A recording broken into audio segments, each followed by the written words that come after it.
go quickly through this because I know most of you have read the proclamations. It established the proclamation in 2016. It established the Bears Ears National Monument. It required the agencies to draft a monument management plan. We had a resource management plan for the area. When they created the monument, we were told you need to write a monument management plan. That's why we're doing this. That's the process. It identified the objects of historic and scientific interest. It required the establishment of the MAC. That's why we're here. That's why you're here. It also established a Bears Ears Commission, which was to help with the recommendations for the monument. The latest proclamation amends it, and it changed it from the Bears Ears Commission to the Shash Jaa Commission, and it limits it to the Shash Jaa unit. Some fine detail, but important probably along the way. I have a question real quick. With the prior slide. So with the required establishment of the Monument Advisory Committee, in its form, say it was still the original 1.35 million acres, would we still have been the same exact model as we are with two tribal interests as well as everyone else here at the table, or would it have been in a little bit different form? In structure, I should say. Yes, I believe it would. It would have been exactly the same? Okay. All right. Well, we might have had a broader set of interests. You might have been competing with other folks, but I think the same process for bringing advisory committee members to the table, we would go through. Yeah. Okay. And I think I did, 2 months ago, Congress had a hearing on Bears Ears, and I testified. And at that time, they talked about something that is envisioned with regard to the commission, and that is ultimately the possibility of co-management with tribal interests through that commission. And I was asked questions about that, and that is something that Congress would need to authorize, but it was envisioned. It was envisioned in the first proclamation, and it came through in the second proclamation as something. So they would have, that group would have a slightly different role in management if Congress blessed them with that. But they also, it would be an opportunity for us to meet with tribal interests and have discussions about some of the more important things to them in the management of these units beyond what we could discuss possibly in an open meeting with the MAC. So there's a really good question, and I think if the commission gets, the members do decide to participate and get it going, they'll be advising us similar to you, except on more focused traditional uses, those kinds of things. So it looks like we're having some technical difficulties here. We can, Lisa, do we want to take a small break? Do you have copies? They have copies of the PowerPoint? Everybody has copies of the PowerPoint. So we can continue. There's not a lot more on the proclamation itself. We can continue. And what does the group feel? Do you want to take a small break, or should we just see if we can plow through with the PowerPoints that you have copies of? We can go It should through be the it. first Let's one. try. Let's try it. We'll work back there. So the next, the Presidential Proclamation 9681, if you're looking at that slide, that was December of 2017. It modified the first proclamation, right? And we all know there were some adjustments in the area. It established the Shash Jaa unit and the Shash Jaa Commission, and limited their input to the Shash Jaa unit of the Bears Ears Monument. And it also ended up including one of the San Juan County Commissioners from District 3 on that particular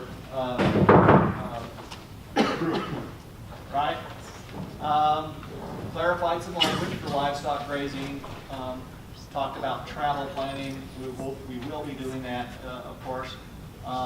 And importantly, I forgot to say this earlier, all of both proclamations have identified the land to be withdrawn from mineral entry. And that continues in the second proclamation, too. Let's see. Didn't rescind, it didn't replace, it just modified.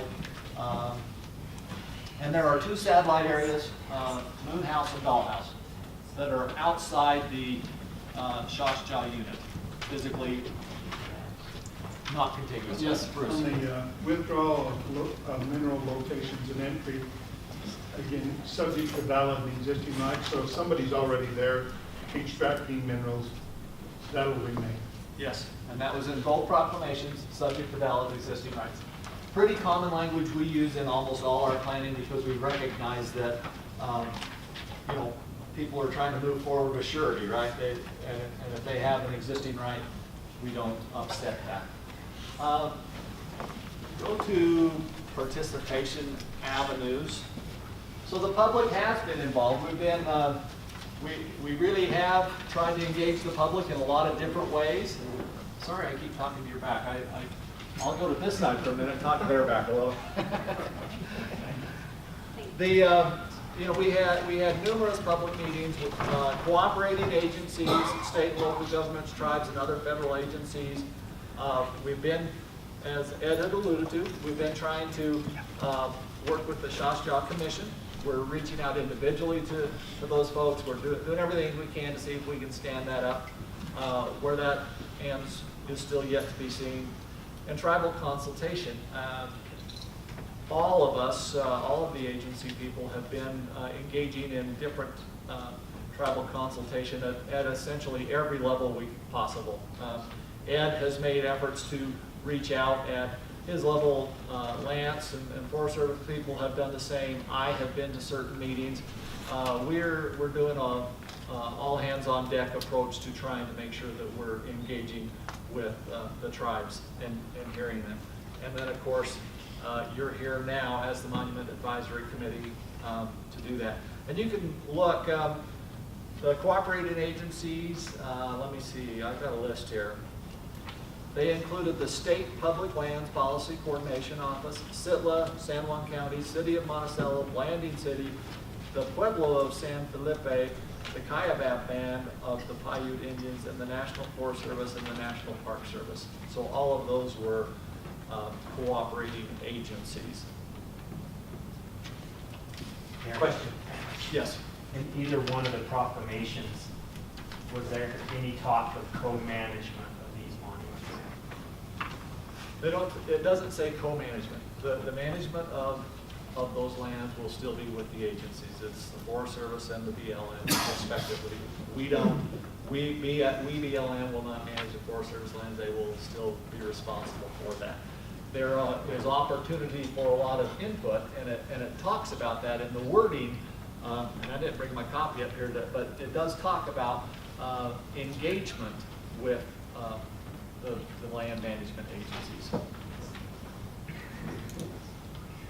Any questions up to this point? Go ahead.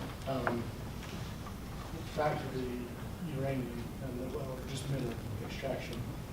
There's some uranium mines that are outside the monument, but to get their ore back off to the mill and wherever they need to haul their ore, they would have to come through the monument to get back across there.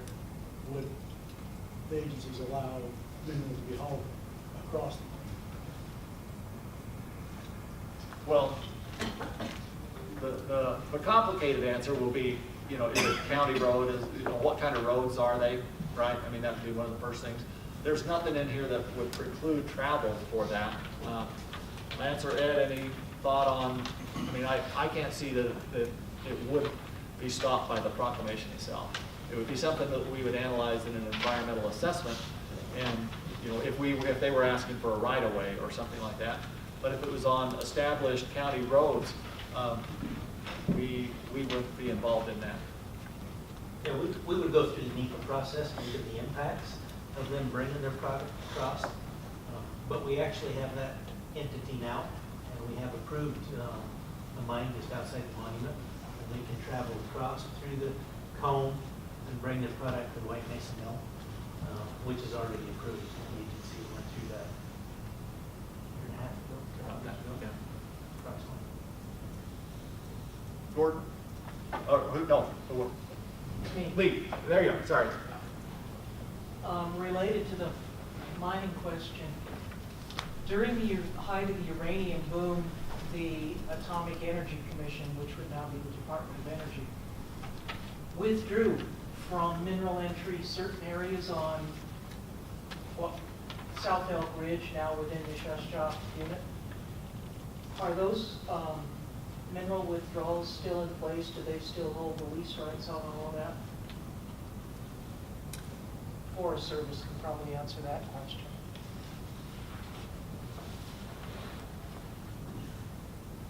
Well, there was, that district, there's no